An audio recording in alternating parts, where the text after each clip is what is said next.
इस सेशन में बच्चों हम लोग डिफरेंशियल ऑफ कंपोजिट फंक्शंस पढ़ेंगे, मतलब कि संयुक्त फलनों का अवकलज। ये क्या होता है बच्चों, देखो इसमें कि दो फंक्शंस का हम लोग दो या दो से ज़्यादा फंक्शंस का कॉम्बिनेशन लेके फिर उसका हम डिफरेंशिएट करते हैं। तो जैसे मान लीजिए एफ कोई फंक्शन है, f be a real valued function such that f is equals to v o u. ये हम लोग पहले ही पढ़ चुके composition of function. V o u लिखें या वी ऑफ यू एक्स लिखें, ये कॉम्बिनेशन ऑफ दो फंक्शन है। अब मान लीजिए ये जो हमारा यू एक्स फंक्शन है, अगर हम इसको टी मान लें, ठीक है, और v के ब्रैकेट में t आएगा तो दूसरा फंक्शन क्या हो जाएगा, वी टी हमारा, ठीक है। v इस पूरे यू एक्स की वैल्यू क्या है, t। तो एक फंक्शन होगा विद रिस्पेक्ट टू x होगा ये यू एक्स, और दूसरा फंक्शन v है। यहाँ पे जो भी हमारा आंसर आया v, इसको मान लेंगे हम, ये अगर t है, t is equal to u x है, तो हमारा एक फंक्शन क्या हो जाएगा, उसको हम क्या लिख सकते हैं, ये और वी टी। इस तरह से दो फंक्शंस हो जाएंगे। और दोनों अगर हम ये जो हमारा फंक्शन t है, t हमने किससे माना था, यू एक्स को माना था। तो अगर हम इसको डिफ्रेंशिएट करें d d x of u x, that is d t by d x, और फिर इसको हम इन टर्म्स ऑफ t हम डिफ्रेंशिएट करें d d t of v, या d v by d t भी बोलते हैं, दोनों अगर एग्जिस्ट करें तो इस पूरे फंक्शन का जो डिफरेंशिएशन f का होगा d f upon d x is equals to d v upon d t into d t upon d x. इस तरह से हम इसको, और यहाँ पे हमारा देख लीजिए ये जो u था, फंक्शन यू एक्स था, वो t फंक्शन था, वो इट वॉज t को हमने क्या माना था, यू एक्स। इस तरह लिख सकते हैं। ये तो हम लोगों ने दो फंक्शन लिए थे तो ऐसे लिखा। इसी तरह से अगर हम तीन फंक्शन है w, v और v, और उनको इस तरह से अगर हम ये मान लें कि t is equals to u x, जो u है ये अगर इन टर्म्स ऑफ ये x, अगर ये फंक्शन है t is equals to u x, और s एक ऐसा फंक्शन मान लें, पहले तो एक function in terms of x है, फिर उसकी जो वैल्यू है वो इन टर्म्स ऑफ t है, तो वी टी जो है इन टर्म्स ऑफ टी उसको हम लोग s मान लें। इस तरह पूरे फंक्शन को हम डिफ्रेंशिएट कर सकते हैं। तो फाइनली हम ऐसे लिखेंगे d d x of f और d f upon d x is equals to d डब्ल्यू upon d s into d s upon d t into d t upon d x. इस बच्चों इसका प्रूफ हम लोग के कोर्स में नहीं है, बस हमें इसका फॉर्मूला देखना है। तो इसका एक एग्जाम्पल आप देखिए, जैसे ये लिया हुआ है, मान लीजिए कोई फंक्शन है एफ एक्स है साइन एक्स स्क्वायर, एक साइन फंक्शन है और दूसरा फंक्शन है एक्स स्क्वायर।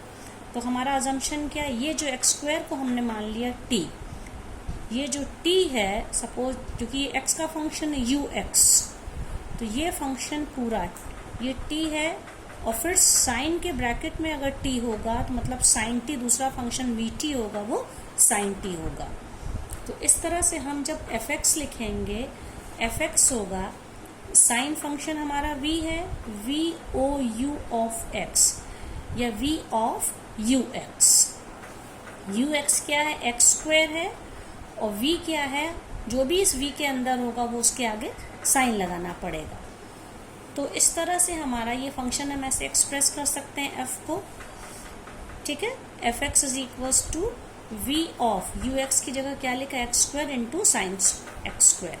अब हम इसको डिफ्रेंशिएट करेंगे, क्योंकि हमारा वी टी था तो हमें with respect to t differentiate करेंगे d v by d t, तो साइन टी का डिफ्रेंशिएशन कॉस टी, और तो एक फंक्शन हमारा टी था जो इन टर्म्स ऑफ एक्स था, तो इसको विद रिस्पेक्ट टू एक्स हमें डिफ्रेंशिएट करना पड़ेगा d t upon d x, d t upon d x या d d x of u x, ये एक्स स्क्वायर का डिफ्रेंशिएशन क्या हो जाएगा, 2x। अब हम इन दोनों को अकॉर्डिंग टू डेफिनेशन, जैसे यहाँ मैंने बताया था, कंबाइंड करते हैं, तो d f upon d x is equals to क्या है हम लोग का formula, d v upon d t into d t upon d x. तो d v by d t क्या है बच्चों, देखो कॉस टी, और d t upon d x क्या है, d t upon d x है 2x, ठीक है। ये वैल्यू क्या हो गई, t किसको माना था हम लोगों ने, t was basically x square, तो हम कह सकते हैं कॉस ऑफ एक्स स्क्वायर। अब देखिए बच्चों, ये यहाँ पे अगर हम 2x के साथ बिना ब्रैकेट लगाए लिख देते तो आपको कन्फ्यूजन होता है। ये कॉस के बाद एक्स स्क्वायर है, मतलब ये एंगल है, और ये 2x डिफरेंट वैल्यू है, तो इसको हम कैसे लिख देंगे जिससे कोई मिस्टेक ना हो? 2x into cos of x square. इस तरह से दो फंक्शंस को हमने डिफरेंशिएट किया। आगे हम लोग क्वेश्चन करेंगे, आपको ये पूरा फॉर्मूला लिखने की ज़रूरत नहीं, आप डायरेक्ट करेंगे तो ये आपको बहुत आसान लगेगा, बहुत इंटरेस्टिंग भी लगेगा। इसी पे हम लोग, जैसे मान लीजिए दूसरा एग्जाम्पल हम ले लेते हैं। अब बिना फॉर्मूले के मान लीजिए हम लोग करते हैं। Suppose y is equals to tan x cube, ठीक है। तो कॉम्पोजिशन ऑफ फंक्शन में सीधे सीधे हम लोग dy बाई डी एक्स लिखेंगे। तो हमें एक तो tan थीटा को डिफरेंशिएट करना है, फिर हमको क्या करना है, x क्यूब को हमें डिफरेंशिएट करना है। तो x क्यूब का डिफरेंशिएशन हम, और मल्टीप्लिकेशन प्रोडक्ट ऑफ में हम किसी को भी पहले कर सकते हैं, चाहे हम इसको करें या इसको करें, वही चेन रूल से करना है। तो x क्यूब को हम थीटा की तरह ट्रीट करेंगे, ठीक है। तो tan x का डिफरेंशिएशन क्या होता है, sec स्क्वायर x, मतलब कि sec स्क्वायर x क्यूब,